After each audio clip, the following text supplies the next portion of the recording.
इसी बीच एक हमारे दर्शक हैं, फॉर मैथ करके इनका अकाउंट है, यूट्यूब पर सवाल भेजा है इन्होंने। 2 फंड्स भेजे हैं, कह रहे हैं मेरी 10,000 रुपए महीने की 2 SIP चल रही हैं। Nippon India Taiwan equity fund में 50,000 रुपए लमसम निवेश है, 20 साल का नजरिया है। SIP कहाँ चल रही है? पराग पारिक का फ्लेक्सी कैप फंड है, 7,000 की सिर्फ उसमें है। और इसके अलावा MOFSL का BSE एनहांस्ड इंडेक्स फंड है, 3,000 की SIP उसमें चल रही है। सर ये 7,000 की SIP इनकी इसमें चल रही है, एक मोतीलाल ओसवाल का फंड, एक पराग पारिक का फ्लेक्सी कैप, इसके अलावा ताइवान का जो फंड है उसमें लमसम निवेश कर रखा है 50,000 का 20 साल के हिसाब से। सर कैसे लग रहे हैं फंड आपको? इस पे आप रिव्यू कर दीजिए, उसके बाद फ्लेक्सी कैप पर थोड़ी सी मुझे आपसे चर्चा करनी है। तो दिव्या, इनका ताइवान फंड तो अगले 5-6 साल के लिए अच्छा चलेगा। उसमें कोई दिक्कत नहीं। आई थिंक पिछले साल 1.5 साल में इन्होंने 300-400% का रिटर्न भी बनाया, 40% एनुअलाइज टाइप का रिटर्न उसमें छूटा है। बट अगर इनको 20 साल SIP चलानी है Divya, again going back to मेरा नॉर्मल सजेशन, आप 2 स्मॉल कैप लें अच्छे, उसको शांति से चलाएं, rather than a flexi cap and enhance index fund, because index के बराबर ही देगा, वो थोड़ा आउटलैंडिश रिटर्न नहीं देगा। अगर आपको मोतीलाल ही पसंद है तो मोतीलाल का स्मॉल कैप या मिड कैप में कर लें। एक स्मॉल कैप आप ग्रो का ले सकते हैं, बंधन का ले सकते हैं, DSP ले सकते हैं, कोटक ले सकते हैं। निपॉन का है ओल्ड, लेकिन निपॉन लास्ट 10 इयर्स में कंपैरेटिवली स्टेबल फंड है, उतना वोलेटाइल रिटर्न नहीं दे रहा जितना बाकी छोटे फंड हाउसेस दे रहे हैं। तो आप देख सकते हैं, जिसमें आपकी इच्छा हो वहां पे आप कर सकते हैं। तो सर इन 2 फंड से बाहर निकल जाना चाहिए ना इमीडिएटली? इमीडिएटली या स्टैगर करके, बट स्टॉप करके SIP नहीं तो चालू कर दें, बिकॉज आपके जो एक्यूमुलेटेड पैसा है उस पर भी पिछले 12 महीने में एग्जिट लोड होगा, शॉर्ट टर्म लॉन्ग टर्म का कैपिटल गेन्स का अपना इम्पैक्ट आप देख लें। बस सजेशन आप स्टॉप करके 2 स्मॉल कैप चलाएं, क्योंकि आपका होराइजन 20 साल का है एंड वहां पे आपका रिटर्न ज्यादा बनेगा सर। ठीक है, एक चीज और सर, ये जो इनका Nippon India Taiwan equity fund है, हाल फिलहाल में तो अच्छी कर रही है इकोनॉमी, वहां की फंड में अच्छा रिटर्न रिफ्लेक्ट हो रहा है, लेकिन सर 20 साल के हिसाब से इस फंड को कैसे लेकर चलना चाहिए? कब कब इसको रिव्यू करना चाहिए? कब इसमें से बाहर निकलने जैसे चांसेस हो तो निकल जाना चाहिए? सो देखिए, Taiwan fund is nothing else but a sort of thematic fund. आप थीम्स चल रहे हैं आज की तारीख में, आपका चिप कंपनीज चल रही हैं, ताइवान एंड वियतनाम में वो फंड चल रहे हैं। तो ग्रेटर चाइना फंड उस कारण से रिटर्न एबनॉर्मल दिए पिछले 2-3 साल में। क्या अगले 3-4 साल तक वो रिटर्न वैसे देंगे? हमारा अपना मानना है chip company, energy company, semiconductor companies अच्छा करेंगी एंड वहां पे अगले 3-4 साल तक रिटर्न बनना चाहिए। लेकिन कम से कम साल में एक बार वो थीमेटिक फंड को देखते रहे। Small cap I am not worried, वो फंड मैनेजर आप अच्छे चूज करें, उसमें शांति से रहें, 20 साल तो पैसा आपका बन ही जाता है। ठीक है, एक चीज और सर, क्योंकि फ्लेक्सी कैप इनके फंड्स में था पराग पारिक का खास करके, फ्लेक्सी कैप को सर आप कैसे देख रहे हैं? एमपी के जो आज ताजा आंकड़े आए उसमें भी हमने देखा 49% के आसपास की गिरावट इनफ्लो में नजर आई। अभी जैसा कि आपने कहा भी कि फ्लेक्सी कैप अब धीरे धीरे अपना रुझान जो है स्मॉल कैप स्टॉक्स की तरफ शिफ्ट करें। अभी तक लार्ज कैप में ज्यादा एलोकेशन था, रिटर्न भी उसी तरीके के हम देख रहे थे लार्ज कैप फ्लेक्सी कैप के लगभग सिमिलर से। सर अब जो फ्लेक्सी कैप के निवेशक हैं ऑलरेडी, उनकी क्या स्ट्रैटेजी होनी चाहिए? और जो नया निवेश करना चाहते हैं फ्लेक्सी कैप कैटेगरी में, जो कि हर महीने लोग करते हैं, सबसे ज्यादा रुझान उसी में आता है, उनके लिए सर क्या आपकी टिप्पणी रहेगी? सर दिव्या, अपने निवेशों को हम लोग 2 तरीके के निवेशक में अगर बांट लें, 2 बकेट्स में। एक तो जो है जो ऑटो पायलट करना चाहते हैं, जिन्होंने अपना ज्यादा दिमाग नहीं लगाना है, डेटा नहीं देखना है, 2 अच्छे फंड मैनेजर पकड़े, फ्लेक्सी कैप चल रहे हैं and they are banking on the fund manager कि भैया जिस तरह आपको लार्ज मिड स्मॉल कौन सा सेक्टर अच्छा लग रहा है अपने हिसाब से मैनेज करो और मेरे को रिटर्न दो। सो उस तरह के 2-3 फंड जो अच्छे चल रहे हैं, उसमें SDFC फ्लेक्सी कैप है, निपॉन का विजन वाला है, लार्ज कैप बायस वो है, Parag Parikh flavour of the season सबके साथ रहता है। बट वो उस तरह के बकेट के इन्वेस्टर्स के लिए आपको फ्लेक्सी कैप अच्छा लगे। SDFC का दूसरा एक फ्लेक्सी कैप है।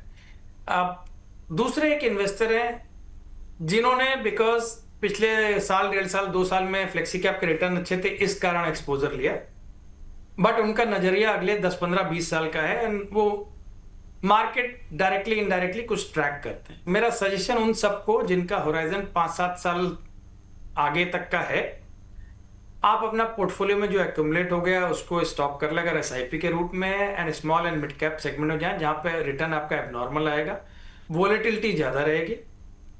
फ्लेक्सी कैप 2 ऑप्शन आपके पास है, जो एक्यूमुलेट हो गए हैं वो आप इकट्ठा करते चलने दीजिए, वो वैसे ही चलेंगे, या फिर आपको अगर निकलना है तो अपना कैपिटल गेन्स का आप कैलकुलेशन कर लें शॉर्ट टर्म लॉन्ग टर्म कहाँ पे आ रहा है एंड नेट रिटर्न कितना आ रहा है, उसके हिसाब से you can take a informed call.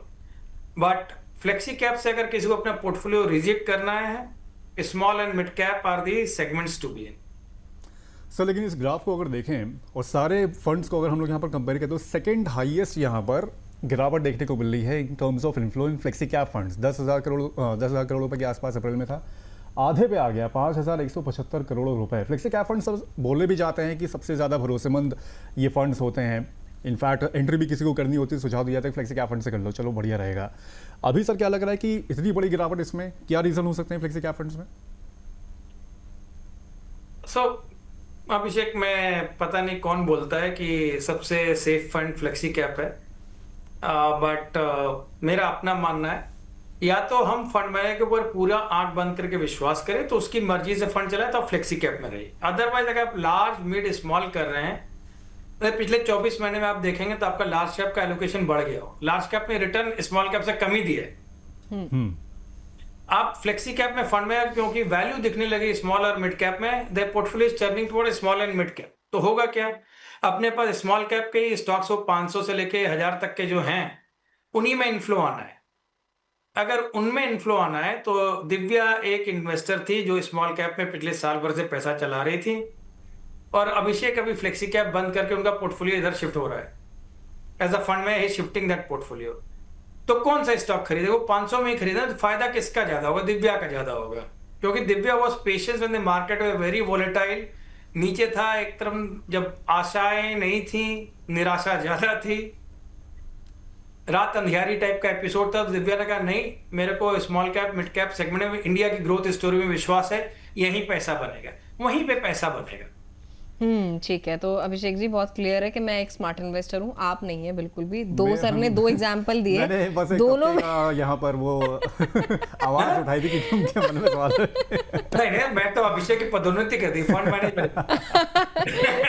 चलिए एक चीज और सर, अभी आपने अभिषेक जी ने भी पूछा कि सेफ बेट के तौर पर अक्सर एक्सपर्ट्स जो हैं फ्लेक्सी कैप का रिकमेंडेशन दे देते हैं, मल्टी कैप। वैसे फ्लेक्सी कैप ज्यादा ही हमने देखा है, कोई नया इन्वेस्टर है तो आपके हिसाब से सर जो भी लोग हमें देख रहे हैं इस वक्त, लगभग 100 के करीब लोग हमें देख रहे हैं सर, ये 100 लोग अगर एक नया फंड शुरू करना चाहते हैं, मान लीजिए पहले से पोर्टफोलियो है, नया फंड सेलेक्ट करना है या फिर बिल्कुल पहला ही फंड सेलेक्ट करना है, सेफ बेट के तौर पर आपके हिसाब से क्या रिकमेंडेशन होगी?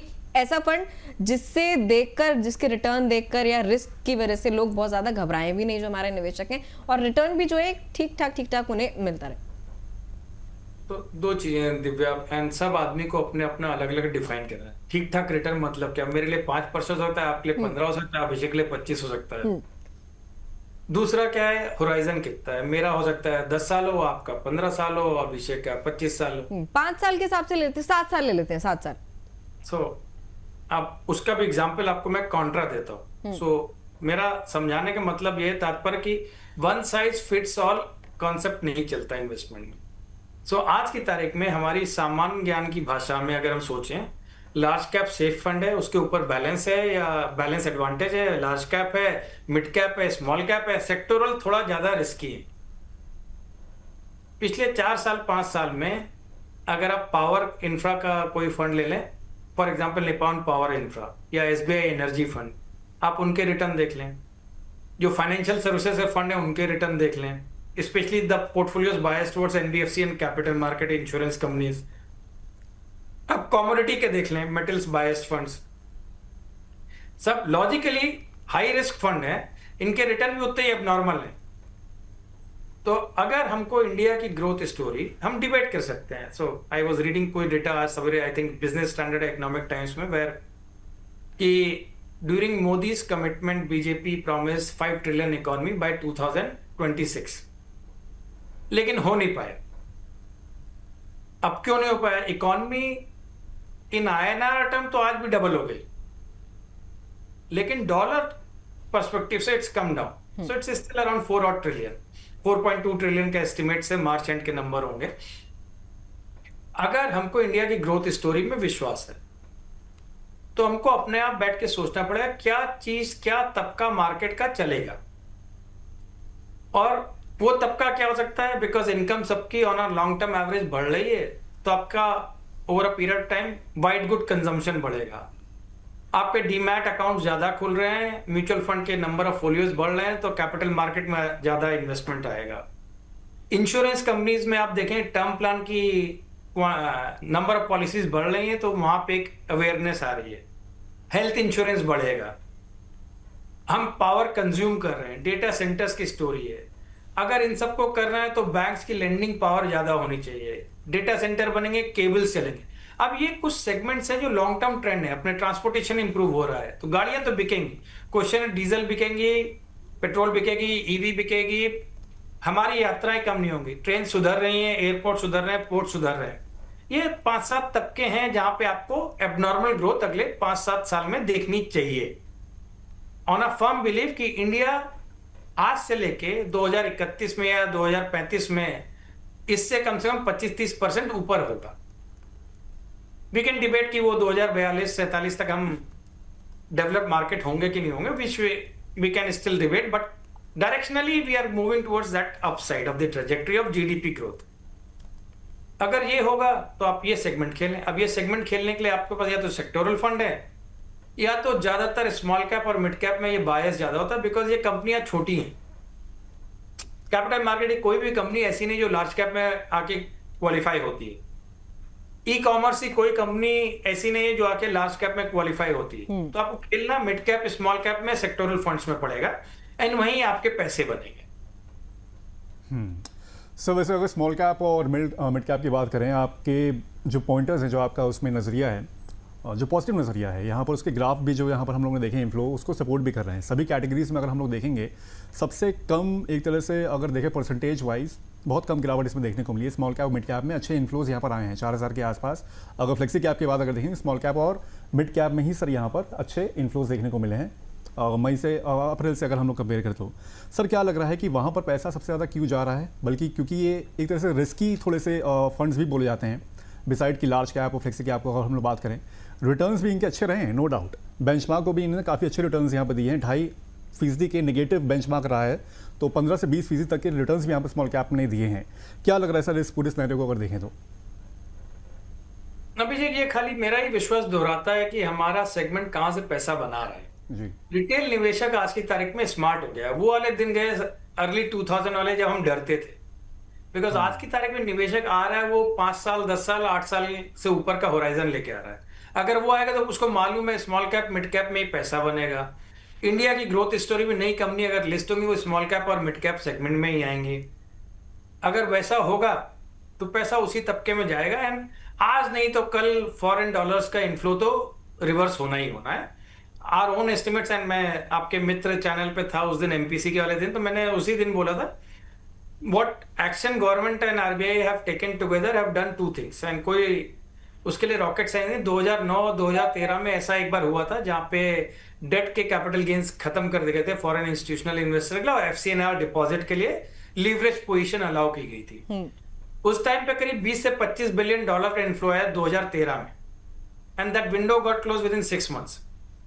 आरबीआई ने उसके बाद लेना बंद कर दिया। आज की तारीख में अगर वो आ रहा है तो आप समझिए परचेजिंग पावर पैरिटी में भी करीब 50 से 60 बिलियन डॉलर का इन्फ्लो आने की उम्मीद हम कर सकते हैं। क्वेश्चन है आज आ रहा है कि 1 महीने बाद आ रहा है, अब उसका इंपैक्ट क्या होगा?